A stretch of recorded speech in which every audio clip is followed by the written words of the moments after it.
Bonjour, merci d'être avec nous pour ce nouveau numéro de Dimanche en politique. Dans une semaine, premier tour de la primaire de droite. Alain Juppé est favori depuis des mois. L'ancien Premier ministre de Jacques Chirac, plus récemment ministre des Affaires étrangères de Nicolas Sarkozy, ne promet ni le renouveau, ni de renverser la table, contrairement à certains de ses concurrents, même si son programme n'est pas forcément très éloigné de celui des autres. Alain Juppé, notre invité, bonjour. Merci d'être avec nous ce midi. Merci. Et une première question, puisque vous avez dit récemment que si vous perdiez la primaire, vous respecteriez le résultat à condition que la primaire soit honnête. Ça veut dire que vous avez des doutes sur l'organisation? Juste avant de vous répondre, un petit retour sur votre présentation. Je promets moi aussi des réformes profondes. Vous dites que je ne promets pas de nouveau.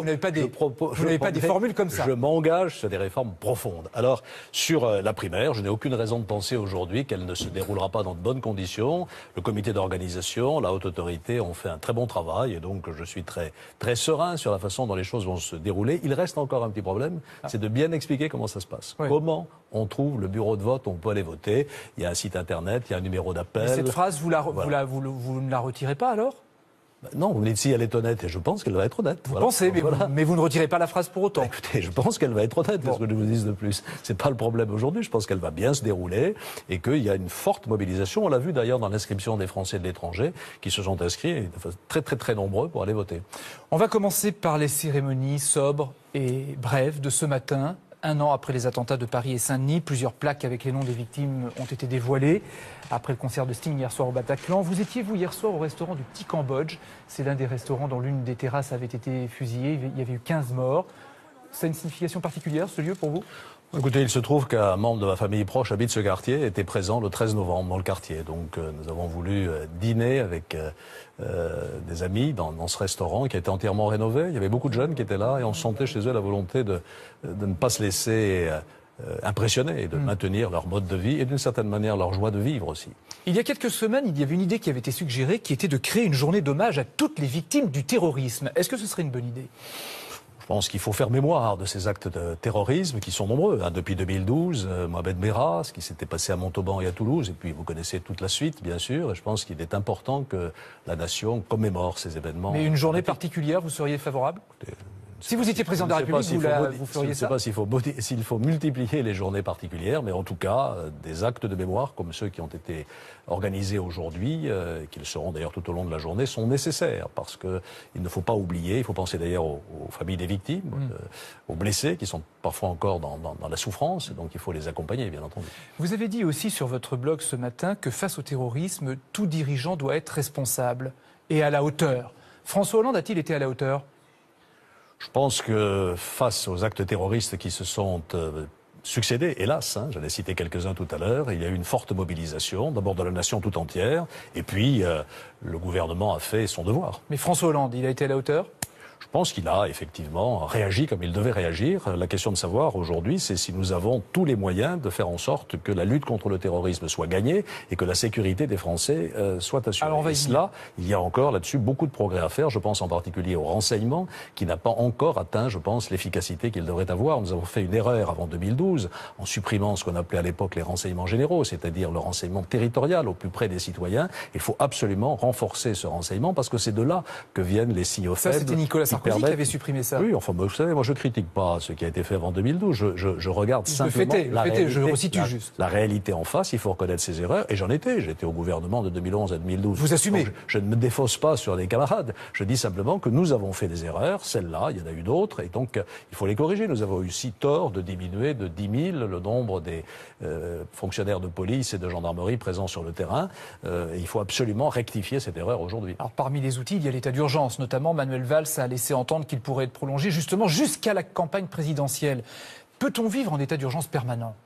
Tant que la menace est aussi forte qu'elle est aujourd'hui, on sait qu'elle est maximum, il faut que les pouvoirs publics se donnent les moyens de réagir. Mais vous savez, l'essentiel, c'est pas tellement la proclamation de l'état d'urgence qui permet de faire des perquisitions de... Mais il faut le prolonger. Est-ce qu'il faut le prolonger ? Il faut le prolonger tant que la menace est à ce niveau, mais surtout, il faut agir sur les autres terrains qui sont absolument prioritaires et en particulier donner à la police, à la gendarmerie, aux forces de l'ordre en général, à nos armées, les moyens d'assumer leur mission. Je pense en particulier à nos policiers que j'ai rencontrés longuement la semaine dernière. Il faut absolument qu'ils se sentent soutenus par les pouvoirs publics et un des graves problèmes qui se posent est celui de leur légitime défense. Il faut revoir les règles de légitime défense pour qu'ils ne se se trouvent pas immédiatement traduits devant les tribunaux dans la mesure où ils se défendent.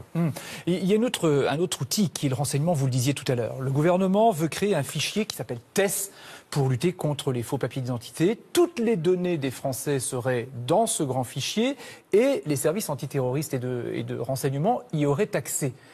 Est-ce qu'il faut des garde-fous malgré tout? Il faut des garde-fous, ils existent ces garde-fous. Nous avons une commission nationale informatique et liberté qui est chargée précisément de se prononcer sur ce type d'initiative. Nous devons nous donner les moyens. Mais ce fichier-là, vous êtes pour? Nous devons nous donner les moyens de lutter contre le terrorisme. Il s'agit là de détecter les trafics de faux papiers, de faux passeports et de fausses cartes d'identité qui sont un véritable fléau. Donc je pense qu'il faut que, dans le respect des grands principes de l'état de droit, donc de l'intervention de la CNIL, nous ayons les moyens d'agir. Donc ce fichier, oui. Vous êtes favorable? Oui. D'accord.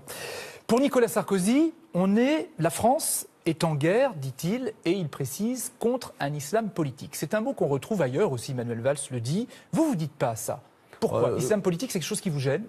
Pas du tout. D'abord, permettez-moi, mais c'est pas très original de dire qu'on est en guerre. Tout le monde le dit. Contre l'islam l'État islamique nous a déclenché la guerre, nous a déclaré la guerre, et il faut mener cette guerre. Je l'ai dit déjà, d'autres l'ont dit aussi. Nous sommes tous persuadés de cela. Il faut donner les moyens de gagner cette guerre. Moi, ce que je combats, c'est le radicalisme islamique sous toutes ses formes. Il y a aujourd'hui une radicalisation de la religion musulmane qui est inacceptable parce qu'elle est incompatible d'abord avec nos principes et qu'ensuite elle nous menace. Donc il faut lutter contre cette radicalisation sans merci, partout où elle se manifeste, à l'école parfois, où l'on conteste des vérités historiques qui ne sont pas contestables, ensuite sur les réseaux sociaux. J'ai dit que c'était de la poubelle. Alors justement, souvent de l'information. Et c'est largement vrai. Il y a des choses formidables sur les réseaux sociaux, mais il y a des choses aussi ordurières. On va y revenir. Je voulais terminer sur la radicalisation. Il faut aussi lutter contre la radicalisation dans les prisons. Il y a longtemps que je propose la création d'une police pénitentiaire. On y vient enfin. Et puis enfin, dans les lieux de culte, lorsque dans un lieu de culte, on prêche contre la République et pour la violence, il faut le fermer. Et si c'est un imam étranger, il faut le renvoyer chez lui. Alors, vous voyez que là-dessus, j'ai une position extrêmement claire et déterminée. C'est clair. À propos de réseaux sociaux et d'imams, vous êtes accusé sur les réseaux sociaux d'être proche, trop proche, de Tarek Oubrou, qui est l'imam de Bordeaux, à qui vous avez remis la Légion d'honneur, et qui est soupçonné d'avoir des liens avec l'UOIF, l'Union des organisations islamiques de France. Ça tourne beaucoup, je vous le disiez, sur les réseaux sociaux. Est-ce que vous envisagez des poursuites pour ça? C'est très difficile de poursuivre des anonymes, parce que c'est courageux, les réseaux sociaux, comme vous savez. Toutes ces attaques qui sont de la calomnie pure et simple sont en général anonymes. On a commencé par dire que j'avais fait construire à Bordeaux la plus grande mosquée de France et même d'Europe à coup d'argent public. J'ai mis au défi qui que ce soit de la trouver. Elle n'existe pas. Ensuite, on m'a baptisé de Ali Juppé, et ainsi de suite, du grand mufti de Bordeaux. Et voici maintenant qu'on m'accuse d'être salafiste et antisémite. Tout ceci, ce sont des ragots et des calomnie. Mais qui porte ça? Oh, écoutez, c'est signé, c'est l'extrême droite et puis tous ceux qui défendent un peu ces idées aussi. Tarek Oubrou, je ne sais pas quel est son passé et je n'ai pas l'intention de m'y plonger. Se constate aujourd'hui quoi? C'est qu'il écrit des livres. Il tient des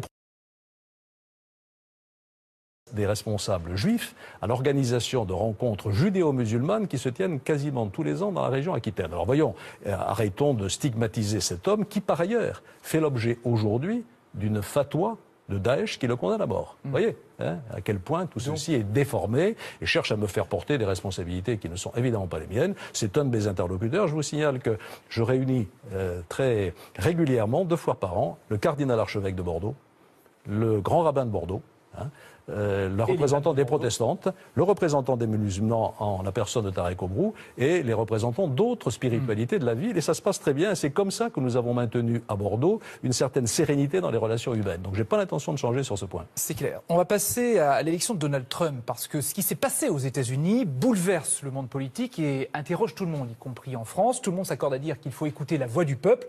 On est allé à Auneau, c'est en Eure-et-Loire, prendre le pouls des Français. La connaissance paraît presque nécessaire dans un monde qui aujourd'hui est en proie au doute. On nous a promis plein de choses dans le petit village. On nous a promis des trottoirs, on nous a promis des belles routes, qu'on n'a rien. Au niveau des taxes, des impôts, c'est très dur. Enfin, moi j'ai que 23 ans, mais je vois quand même que d'année en année, c'est de plus en plus difficile. Les retraités, ils n'en peuvent plus non plus. Je trouve qu'on n'est pas beaucoup écoutés pour nous, personnels soignants, que ce soit dans les hôpitaux ou dans les maisons de retraite. Cette défiance du politique, elle se croise avec une courbe croissante du chômage. Donc aujourd'hui, il faut bien comprendre que l'attente des Français, c'est l'emploi. Ils poussent les gens à voter justement pour l'extrême droite.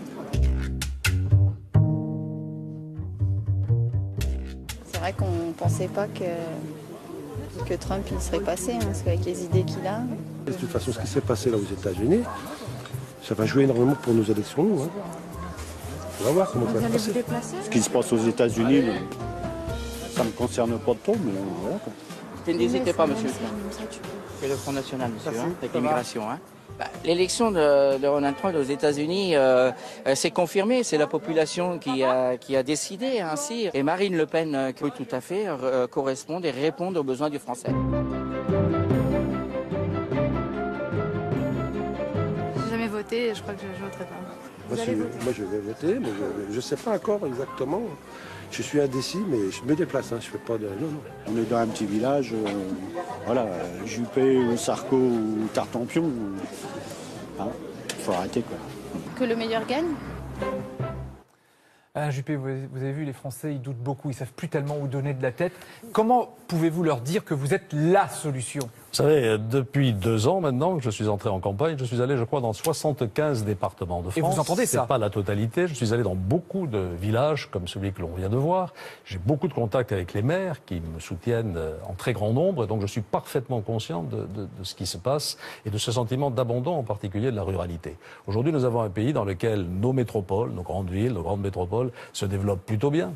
Bordeaux en particulier, mais d'autres aussi, et puis ce sentiment d'abandon dans la ruralité. Il faut absolument réconcilier ces deux France qu'on voit s'écarter sous nos yeux. Eh bien, en lançant un véritable plan sur la ruralité, j'ai fait des propositions très concrètes, qu'on ne va pas avoir le temps naturellement de dérouler. Par exemple, couvrir beaucoup plus vite que ce n'est prévu l'ensemble du territoire rural en téléphonie mobile et en très haut débit. Aucune entreprise n'ira s'installer dans un petit village si elle ne peut pas se connecter. Ensuite, maintenir des services publics locaux de proximité, sous d'autres formes, trouver des solutions pour lutter contre la désertification médicale, des maisons médicales par exemple, dans lesquelles on peut accueillir plusieurs médecins ou plusieurs soignants en même temps. Et puis enfin, j'ai lancé l'idée de zones rurales franches, construite à partir d'un projet de territoire élaboré par les habitants et par leurs élus, pas par Paris et par l'administration, zones franches dans lesquelles l'État pourrait apporter des exonérations fiscales et également des simplifications de procédures. J'ajoute une dernière chose, c'est que la ruralité, c'est aussi l'agriculture. Notre agriculture, qui a été la première d'Europe et une des premières du monde, est aujourd'hui en grande détresse. Il faut aussi remettre nos agriculteurs au rang qui doit être les Ce que vous nous expliquez là, c'est la fracture sociale que Jacques Chirac avait théorisée il y a 20 ans. Donc on est toujours dans la fracture sociale. Rien n'a été réglé. 1995 n'est pas aujourd'hui. Beaucoup de choses ont évolué. Mais rien n'a été réglé. Je crois que cette division entre deux France, une France entreprenante, une France conquérante, une France qui est à l'aise dans la mondialisation, et puis une France qui décroche, une France qui est en souffrance, elle existe toujours aujourd'hui. Il y a deux façons de procéder. Ou bien on les dresse les unes contre les autres en les clivant, ou bien on essaye de les réconcilier. Moi, je veux les réconcilier pour que la France qui est en forme, et il y a une France en forme aujourd'hui, entraîne la France qui est encore en panne. Ce qui vous permet probablement de dire que vous promettez le plein emploi en 2022. Alors le plein emploi, on va tout de suite dire, c'est moins de 5% de chômage, c'est pas zéro chômeur. Non, c'est entre 5 et 6% de chômage. Voilà. À peu près, c'est parce qu'il y a toujours des gens qui quittent un emploi pour en reprendre un autre. Oui, je ne me contente pas de promettre le plein emploi, j'ai défini une stratégie pour y parvenir. Et pour moi, cette stratégie, elle repose sur une idée simple, c'est qu'il faut que ceux qui créent des emplois aient la capacité de le faire, c'est-à-dire les entreprises. Alors, il y a une autre méthode, donc baisser les charges sur les entreprises, il faut leur donner plus de souplesse et plus de liberté, il faut rapatrier le dialogue social dans l'entreprise. Mais il y a peut-être une autre méthode. Voilà toutes sortes de choses que j'ai proposées de façon très concrète et très précise. Donald Trump lui dit, moi aussi, je vais créer des emplois, je vais relancer les investissements publics, les grands travaux. Est-ce que vous pourriez faire ça, vous ? Ben on le fait. Écoutez, M. Trump n'a rien inventé, sauf que les États-Unis, les États-Unis sont extrêmement en retard sur les grands travaux. Ils ont des infrastructures absolument lamentables. Je vous signale que nous le faisons. Je vous invite à Bordeaux l'année prochaine pour l'inauguration de la ligne à grande vitesse. Hier, j'étais au Havre et j'ai préconisé à la fois une stratégie globale pour développer nos ports et soutenu le projet de canal Seine-Nord qui va irriguer tous les Hauts-de-France. Vous voyez qu'on n'a rien à prendre de M. Trump dans ce domaine-là. Donc les grands travaux, ça fait partie aussi de... Il y a une espèce d'affolement là vis-à-vis de Trump. Gardons un peu notre sang-froid. L'Amérique n'est pas la France n'est pas l'Amérique. Voilà, on va voir ce qu'il va faire d'ailleurs, parce qu'il a promis beaucoup de choses pendant sa campagne. On va voir maintenant sur quoi il atterrit. Je regarde ça avec beaucoup d'intérêt. Ça concerne directement la France, parce que pour l'instant, il a de la France une idée qui n'était pas très positive. Donc si jamais je suis élu président de la République, je m'efforcerai de le convaincre que la France est un grand pays. Et de lui dire quelques vérités ? Oui, le cas échéant. Par exemple ? Par exemple, que le protectionnisme est une absurdité, que ça nous conduira à une régression générale de la croissance sur la planète tout entière, et que même le protectionnisme, c'est plus grave que ça, parce que chaque fois qu'on en a fait, ça a débouché sur des périodes qui ont été très tendues, et même sur la guerre. Alain Juppé, dimanche prochain, premier tour de la primaire de droite. On va en parler avec Cécile Cornudet, éditorialiste des Échos. C'est l'heure de